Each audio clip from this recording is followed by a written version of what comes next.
welcome to the season finale of Crazy Ex-Girlfriend. This is the finale of shooting Crazy Ex-Girlfriend. I'm tired. Cable and streaming shows will write, shoot, edit. But most of the time, about 80% of the time, we're doing all three. When we're just writing, it feels doable, and then we add shooting, and that feels like hard but doable, and then we start editing, and then it just all goes to hell, and then we just do the best we can. There's a technique in Meisner, a game called, I think it's called the impossible task. It's like try to fit a thimble over your scalp. Like you try to do an impossible task, Okay. and the journey is like trying to do this task that you'll never do, and this has felt like one big Meisner exercise.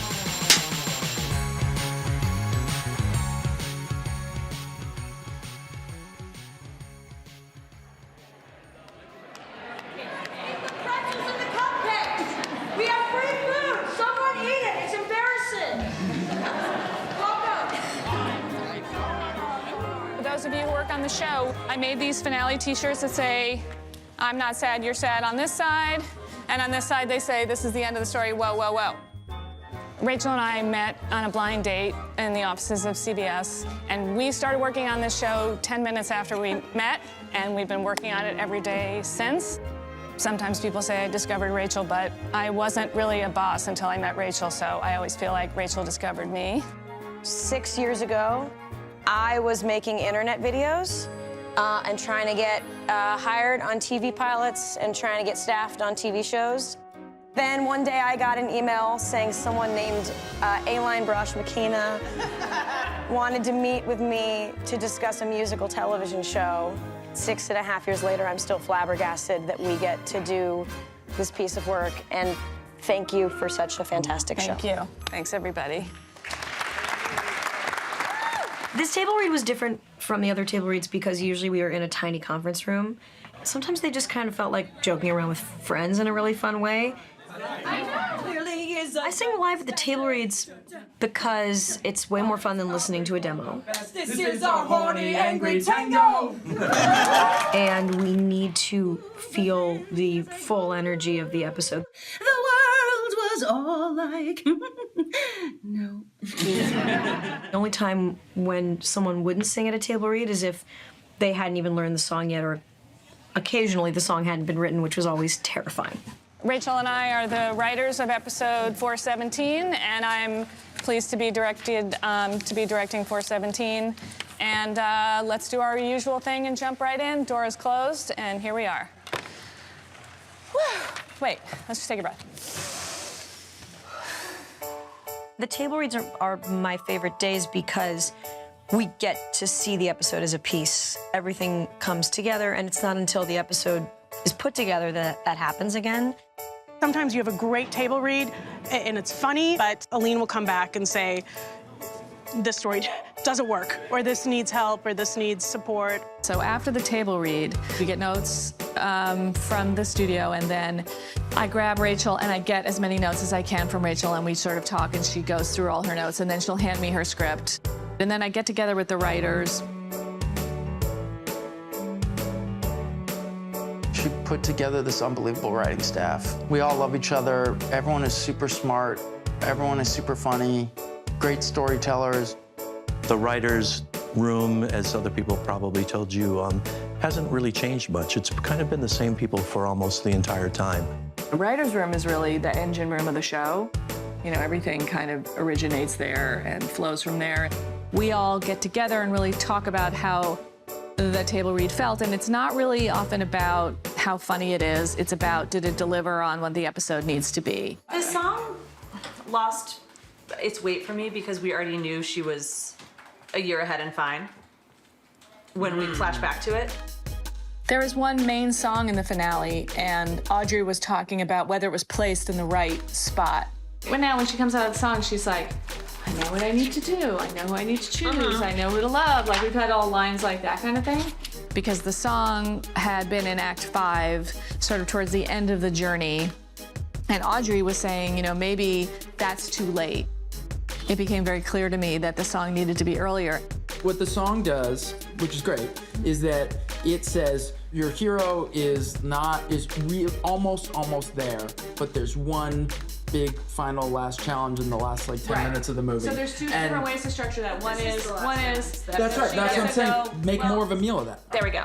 There's just never a time where you're pitching something and someone's like, that's stupid, or why would we ever do that? Which would obviously cause someone to clam up and not want to speak. There's like a hierarchy normally in a writer's room where like executive producers are expected to solve big problems and staff writers at the bottom of the totem pole are sort of expected to just pitch jokes and speak when there's space. Early on in our writer's room, Aline made it very clear that there's truly no difference between any writer in that room. When I was the writer's assistant, I was acting as a writer on staff, and I knew that that was something that Aline encouraged. She models what she wants to see. And Yes, we've learned a lot, like going forward. We're like, okay, well, in the past, we would have probably just smiled and said, okay, we have to do this. And now we're like, what would Aline do? Yes, we're not gonna. literally, we watch Aline Yes. at work and we're like, okay, Aline would say something. Yeah. So we have to say We have something. to say something. I remember there was a moment we were doing the Thanksgiving episode where Rachel goes to her first Filipino Thanksgiving. She tries to cook dinaguan. It came out odd. There was a delay in the packaging. And in any case, as we shot it, my back started sweating, and I started thinking about all the times in my previous writers' rooms when I had to like speak up and, have, 13 very experienced, very wealthy, successful writers tell me that like that doesn't matter. Aline catches this and she goes, what's happening? I shared that with her and she pumped the brakes on the entire thing and made it right.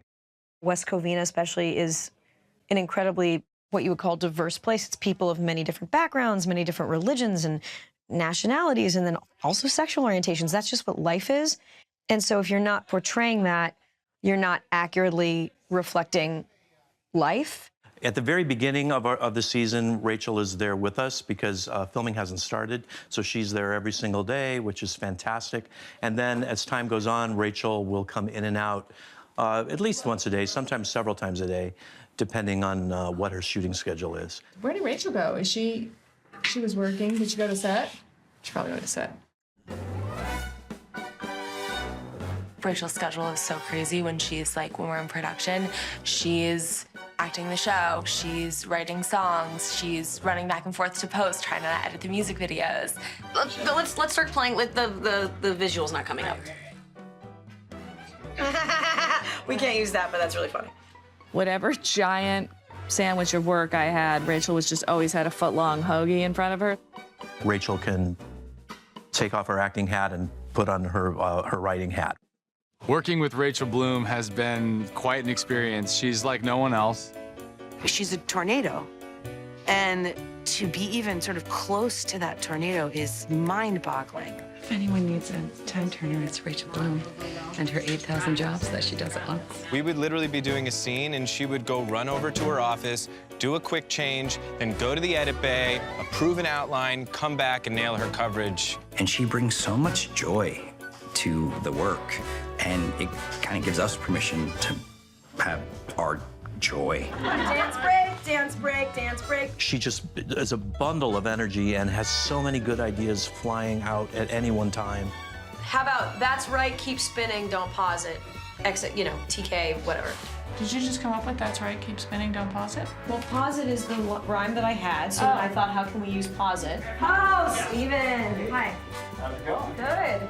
I might re-script this with this stuff in mind, just to do it while I'm thinking of what? This is probably very quick though, right? It's kind of quick, yeah. Just give me a sec, give me a sec. Rachel's an amazing singer and an amazingly natural musician. She's incredibly well-versed in musical theater in particular, and in lots of other music as well. Rachel Bloom is insanely talented and insane to do this much work. If I'm there early to be on set, her car's usually there because she has to be in hair and makeup hours before we get there. So I do pretty constant fittings, at least once a week, and it's often like late at night or early in the morning or like on a turnaround. And these people have seen me naked so much. It's like 6 people. I'm so used to getting naked at this point because it's necessity. I just don't even notice when I'm topless anymore. All right, I'm gonna change. I don't think I'll ever work this hard again in my life.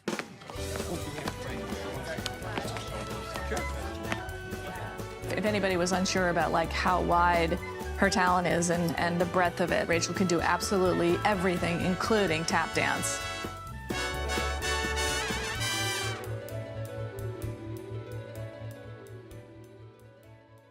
Welcome to 417. We're missing a song. It was written by me and Rachel, and I'm going to direct it. Ready to go, and I'm excited. So let's jump in. There are a lot of meetings. There's a concept meeting and a production meeting, and all the department heads are there. Scene 1. On this show, every episode is given 7 days to shoot it, to make that hour of television, and also 7 days to prepare to shoot it. You start prep, you'll have the script. Going through the script with the key players. With the bride Rebecca dress, I wanted to do something really almost like she just went to a department store. But it's a white, light, or white wedding dress. It Yes. looks like a wedding dress. Yes. Okay. You know, we talk about how they want it done, how they see it, what their vision is. We go back and forth. Melina, our costume designer, has been with us since the beginning and really, I think, has a unique understanding of how to balance the realistic elements of the show with the costume elements of the show. OMG. Scene 3. Cabaret theater.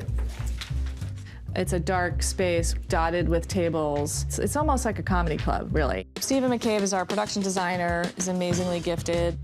You know, in addition to the scripted things, he has to build sets for musical numbers, and he's a very calm person, fun to work with, resourceful. Scene 27. We're gonna go to Guatemala. This is where we're shooting Guatemala. It's in the office PA's parking spots. That's where Guatemala is. There's Brian, who's head of set deck, has great ideas. Is that our juice bottle? Yeah, possibly if you It's like great. it. I love it. Fantastic. I would like for the it to be very sludgy. Tom Cahill, who does our props, he's tireless, and anything you throw at him, he has a million great ideas. Because I'll get like that stuff that's pretty thick, and I can whip up a little extra banana in there or something to kind of make it Okay. a little A thicker. more And of it tastes good, a little more- too. Oh, okay. So it's not like, ugh. Oh, okay, great. So with prepping the finale, it's a very complicated dream sequence. I was going to be using green screens and interesting transitions. So Dr. Akopian opens her door and then into Serrano's. It's gonna be designed so that it looks like one continuous shot. We were transporting doors, we were shooting places that didn't exist through doorways, and so it's something that is designed to look very simple, but was actually very complicated. We had many meetings about it. Elaine tries her hardest to keep, I think, all the departments involved from start to finish. We're all sort of united in purpose. Here we're making pretty pictures because this is in her imagination. We have Ian, our director of photography, who is such a delight to work with, and I really, really enjoyed my collaboration with him on the finale. Big windows, the soft Do it. curtains, the golden light. Do it. Yeah. How are you feeling? How are you feeling? I'm good. I'm good. Yeah? I'm good. I think we got it. Then you start getting the barrage of 5,000 questions that you're not thinking about that everybody else has to do their job, so they need to know what's on your mind. I would prefer a door at the doors at the side than doors in the middle. We'll just have some nice light pouring in. I wouldn't mind looking at the wine bar. Is it up? Okay. I'm hot and I'm tired. Yes. And I've been talking a lot. Oh, they can put plants in here. This is for plants. I've said to Roger many times, like, we're gonna kind of hold hands and jump in. New schedule. It's going well. Oh, so no 13-hour days. No. Welcome to Rebecca's house. Join me, won't you? No one can work on the show and be working at 98%. You just can't. And so I was surrounded every day with people working at capacity. Keep having these anxiety dreams where we rehearse the thing and I just go off and everyone's looking for me. So that's been my anxiety dream. She sits and she goes blah, blah, blah, blah, blah, blah, blah, blah. It's a 37-page script and we have 47 scenes in it. So it's a lot of chopped up tiny little scenes. Looks great, let's shoot it. Lightning delay for safety. We're back, we're back. Yeah, woo! Scripts, electricians, hair, makeup, wardrobe, special effects, post-production, pre-production, office staff, transportation. Hundreds and hundreds of people make it all work. everybody working together. It's really this amazing group of collaborators. Oh my God, it's freaking me out.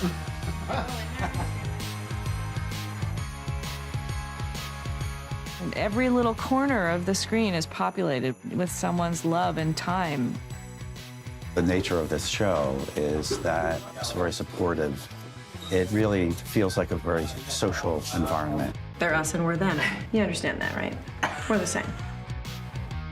And action. And cut.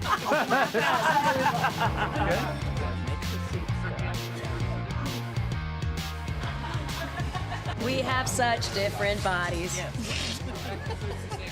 Let's get dressed first, then we can meet our kids. I have a lot of pride in this show and a lot of joy in my heart about this show.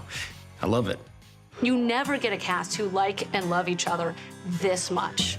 It's really like doing theater like in high school or college, like that amount of bonding. The actors on the show have gotten intensely close. I mean, Pete is Donna Lynn's son's godfather. The closeness of the relationships with the actors is really, really amazing and profound. Thank God we like each other, because we actually do enjoy each other's company. I'm really happy that I'm older. I'm in my 40s, and I've had a career sort of up to this in a completely different genre, because I'm sort of old enough to like really, really, really appreciate it.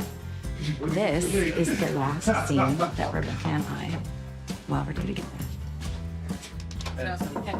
Happy Valentine's Day! So don't spin around when you go over that. Yes. Guys, rehearsal's up. Hold on to top. No? All right. You're going to come in, you're going to go up. Mom. Yeah. It's 11 o'clock. Already 11 o'clock. Sure, the deadline is any time today.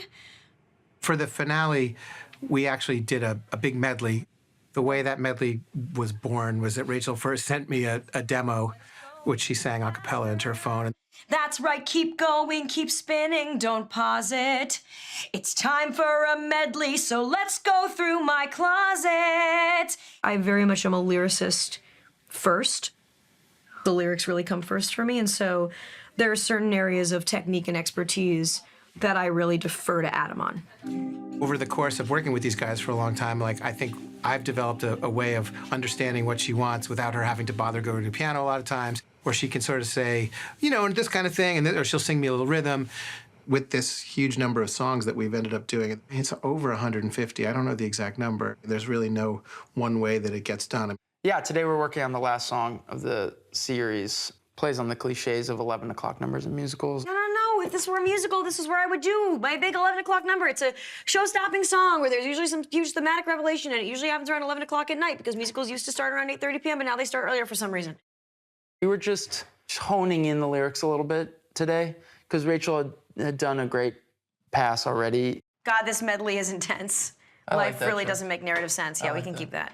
We just were sitting down to just make sure every little nook and cranny of it was threaded properly and worked right for the story. Forget about she had songs, right? Like she was just talking and she was just saying like, I had this challenge and I had that challenge and I got through it by like processing it in my brain, but still, even after all of that, it was all for nothing. And Paul says, it's not all for nothing, it was everything, it's all. Right, okay. Oh, that's a different... You're not wrong, that's just different than what I've been operating under, I think, because I was... Should we get Aline to all because get on the same page about I had it? whiplash from the last one. Yeah, let's get her over Okay, here. all right. Jack and I are debating over what the ending thesis statement of the song is before Paula comes in. Okay. Were the songs a problem, or are the songs just neutral, a symbol of all that she's been through and it still hasn't worked? Well, to her, it's like, I've done so much and tried so hard and tried to understand my world in any way that I could. I've done it a million different ways, and it didn't lead to anything.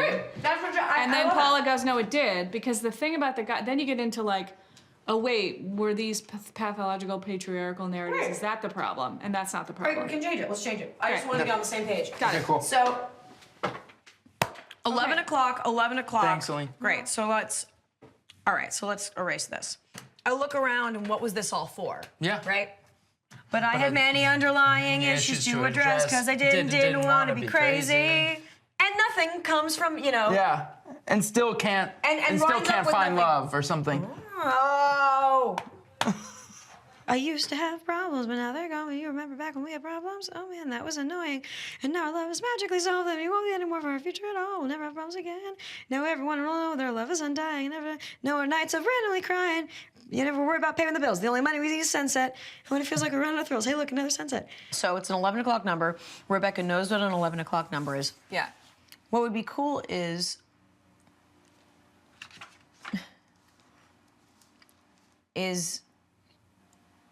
I mean, her literally to go in a warehouse where all the stuff is stored. I mean, basically, it's us being meta for like when you do a television show. What I could create is almost like a Smithsonian, a turntable with a stationary center. In the center, we could have all your costumes and wigs. We could start with you like you're imagining, and then we could start with you like something like this, where you're spinning. And then reveal that you're inside of this thing. Cool. This seems very 11 o'clock numbery for me because you can go and get a thing from season 3, and then you can get into the middle of it, and you can go like this. Yeah, and you I can agree. ride around like I that, agree. and you can go like that. You can get on the floor. You can be in the middle. You can do, like those things with that. Oh my God. Yes. Oh my God. Idea. Oh my God. So Hey, yeah. Hey. Yes. Hey, idea. Yeah. Song's called 11 o'clock. I'm on a turntable. Oh, of course. Of course. Can we film it outside so we can get that overhead shot, and then I'm on a giant clock that's turning?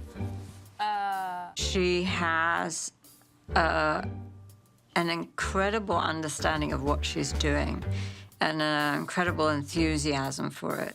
And she comes up with ideas. We'll be in the middle of a meeting, and she'll come up with an idea, and we'll kind of go, And then it sort of sinks in, and we're like, oh, that is a great idea. They're very user-friendly for a producer, too. So that makes it much easier for me to give them what they want. We're gonna have a turntable in this episode, which is just, it's like a Lazy Susan that you would find in a restaurant, only on a grand scale that turns on its own with a motor, and that Rachel Bloom can get on and dance and perform on. What happens if you jog? mile. Yeah. Oh, but keep See? running. Like, that's really gonna be good. Yeah. Yeah. And that's the ice skating Right, moment. and so you can, exactly, you can, And then yeah. I can run. I mean, luckily, I've ridden roller coasters with Rachel, and she does not get motion sickness. Right. A diagnosis, and I named the dark. Yes, I mean, you could yes, do that. yes. I'll just have to like take some Dramamine and dance it up on a turntable. So she can dance all these, and she's like walking and more dancing. De-shoeing. Play me a B flat. It's 11 o'clock. Already 11 o'clock. I was working hard at a New York job making dough, but it made me blue. Just a girl in love. To clarify, I got a diagnosis, and I named the darkness. This medley is super intense, 'cause life doesn't make narrative sense. And it's still 11 o'clock.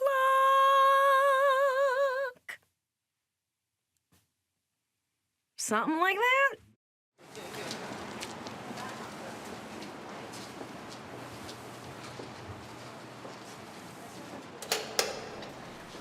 If we're in a completely black space, we don't have any reference points besides the mannequins. Imagine that we've got a nice strong back edge on her. Yes.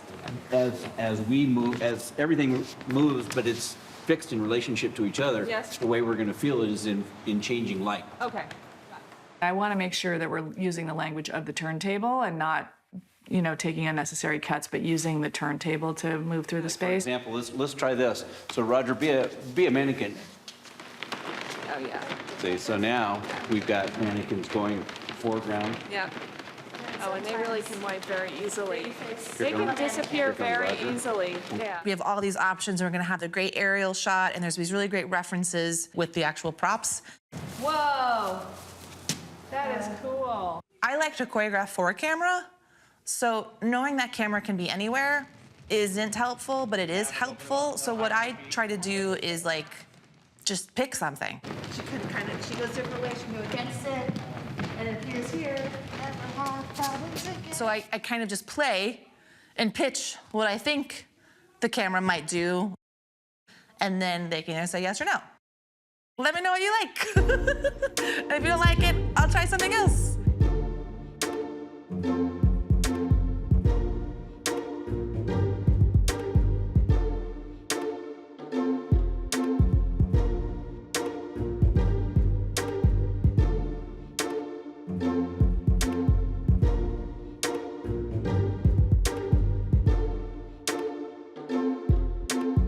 I did dream about turntables the whole night.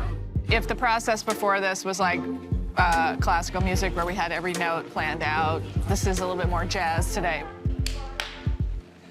Let's try it. Hit the bell, ladies.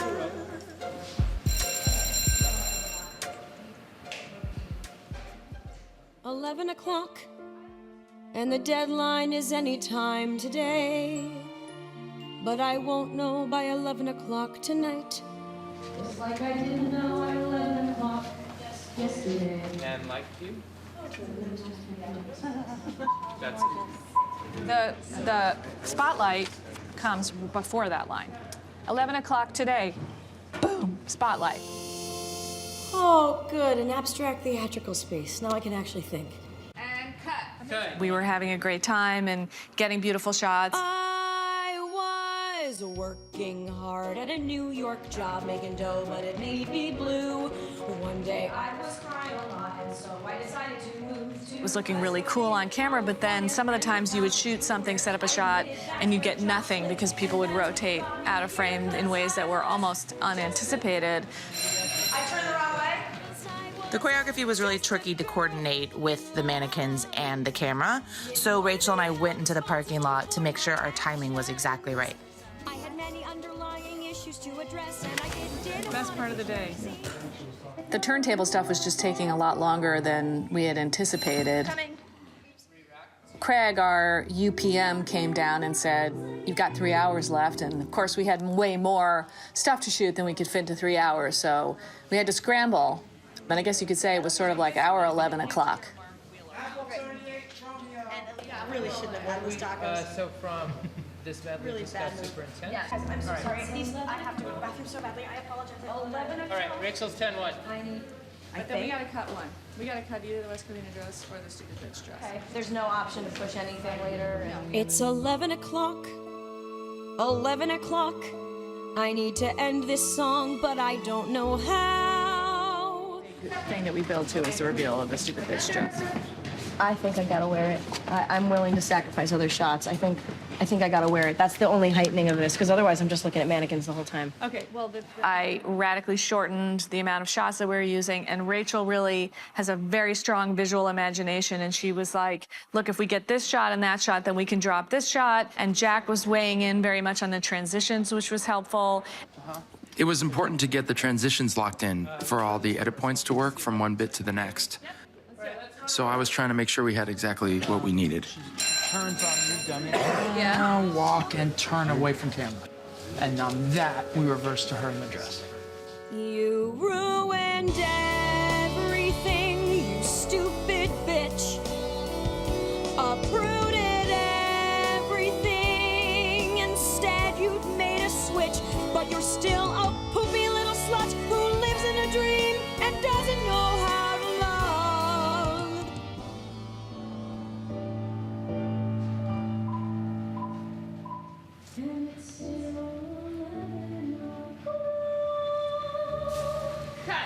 Cut. Really beautiful. We got all of it on camera. That was amazing. That was amazing. Yeah. Instead, you'd made a switch, but you're still a poopy little slut who lives in a dream and doesn't. Rachel, Jack, and Kat, you know, we've all been working together for 5 years. And I think it was a really great illustration of how everybody was able to jump in. You really have to trust the people around you to help you. In case you can't tell time, it's still 11 o'clock. You did a great job today. Oh, thank you. So did You you. did a really, Thank really you good for job. snapping to and running and gunning with me. Okay, good night. All right. Oh, this is great. I have a warm lap. And I'm not gassy anymore. The tacos are big. Those were really spicy tacos.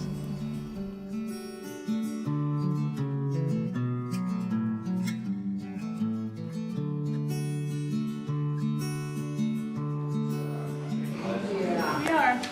Yay! Here it is. And then if we could just cheat a little bit of a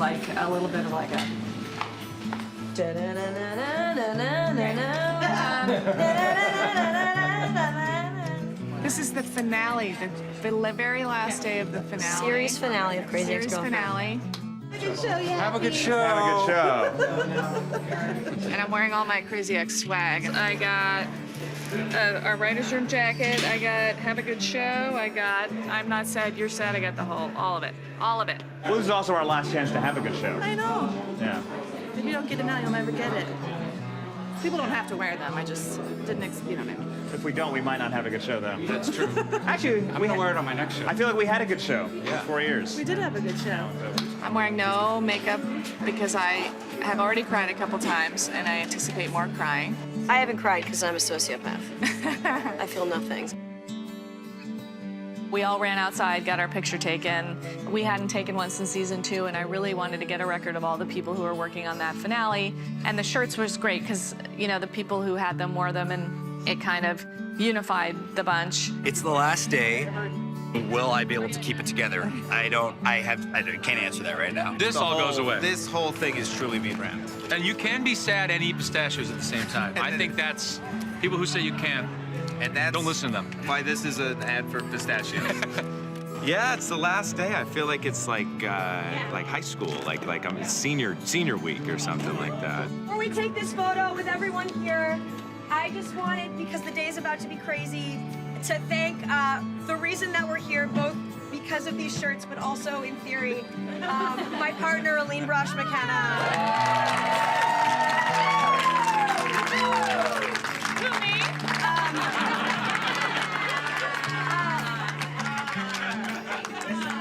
Crazy Ex-Girlfriend was her idea. And as she says, it's a conversation that we had 5.5 years ago that we've been having ever since. But Aline steers this ship. She runs the writer's room, which is the creative hub of this entire show. She approves, she watches every single casting video. She approves every costume. She literally approves everything and steers this giant ship so that it doesn't become a Titanic. And I am so immensely grateful to her, and I just wanted to have you all here to say thank you to her with me. So thank you.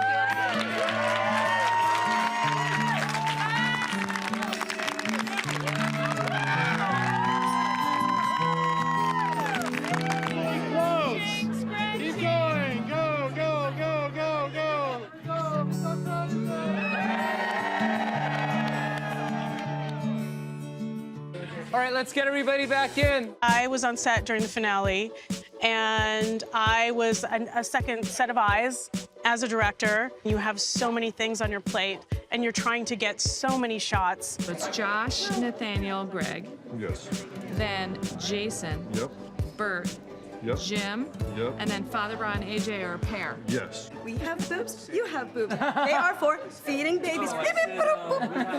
My husband Gregor has written on the show, has directed episodes of the show, and it was so special to have him at the series finale. Part of my job was to keep the 5,000 people from yelling and laughing and jumping around because you're trying to focus and get so much done in so little time. It was crazy. This is a really sacred space. We've done a lot of numbers here. Obviously, we've shot spiders here, and we're gonna finish the show here. Let's honor this by being super quiet on set and helping Aline and crew make this stay some great television. The morning of the finale, I woke up very sick.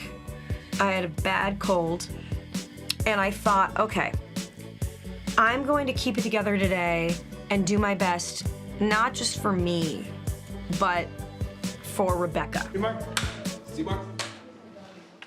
This is my day to send her off. And action. And I want to do her justice. For the first time in my life, I feel truly happy And cut. And then I start drinking and phoning it in. I'm kidding. Hit the bell, David. Let's roll sound on the martini.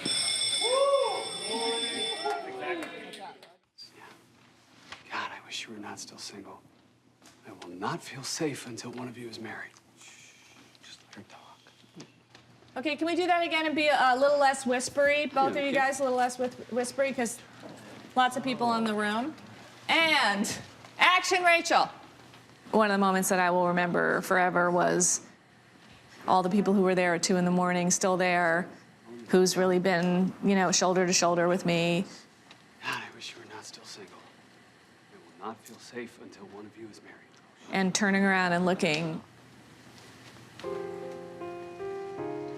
Does anybody have any notes? And cut. Cut. And all right, guys, let's keep it quiet. It was a wrap. I'm not fully processing what just happened. What I want to do is go around and individually thank every single person in this room. Because every time I direct, I'm just blown away by how hard you guys work. It's really, your dedication to your craft and to this show is just staggering. I did want to acknowledge my leading lady and my muse. I just have been so proud to stand by your side as we become rapidly the same age and you become a middle-aged lady, which is what I'm really looking forward to and was my plan all along. But you are so talented and so special and so funny and so amazing. And I'm just like so blown away that first little meeting led to so many episodes and all these wonderful relationships and friendships. To this collective madness, and that's what it is. It's not my madness, it's not Aline's madness. It is truly a collection of madness. So, that's a wrap. It's not possible that was it. I guess now if the show's over, I could say I would have done it for free. I haven't really been letting myself feel too much about it. Oh my God, I'm joking. But I'll miss it. Thank you to everybody who did watch the show. And thank you to the crew and all the actors and all the people who've come through here who helped make it something really quite special and unusual. And I think we were all very lucky. Anybody can sing and dance and write interesting stories and whatever, but after 4 years of working together and working very closely together and working very hard together, everybody was smiling and everybody was having a good time. And I really do believe that that's that extra thing that makes it magical. I think for everyone, it's just been this a huge gift. I got to lend my voice and lend, my perspective. It got to be really authentic and really, really me in this really special way. You can make funny things that you care about and that matter to people. It can be right, And Aline showed that to me, that you don't have to compromise there. Oh God, don't put this in the thing. I think there's a humanity to the show that overrides the comedy. And I always think that the show comes from love, and it comes from, the love that Rachel and I have for each other and the love that people have for this material. And everyone came together to tell this story, to tell Rebecca Bunch's story. What I love about the show is the message that no matter what your flaws are, no matter where you are in life, you can be accepted, you can grow, you can learn, you can love, people can love you as well. Kind of mimics how we are as humans in the world. We're not perfect, we're not trying to be perfect, but it doesn't mean we can't enjoy living. I think one of the most weirdly daring things that Rachel and I decided to do was to show someone getting better. I am incredibly proud of this show. It means a lot to people, and not just the people with mental health issues, just people, the weirdos, the outsiders, the musical theater geeks, the women. I think it's an important show. The core of the show is a friendship between two women who are 20 years apart. The middle-aged lady gives the young lady a pen and says, you need to express yourself. And I think what we've done is extraordinary.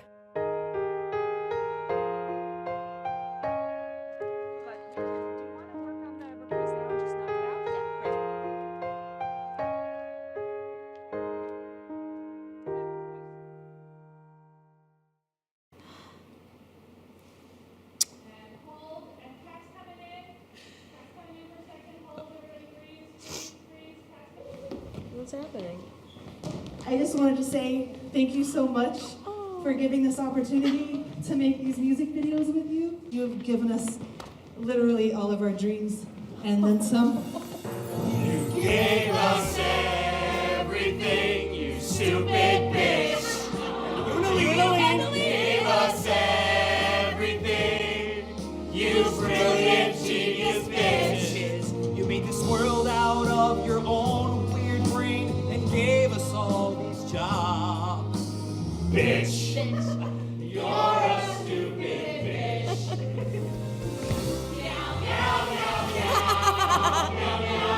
Made us rich-ish.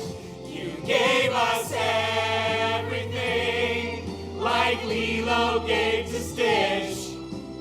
You may have mostly been pooping or talking about pooping or hawking poopery. But when you were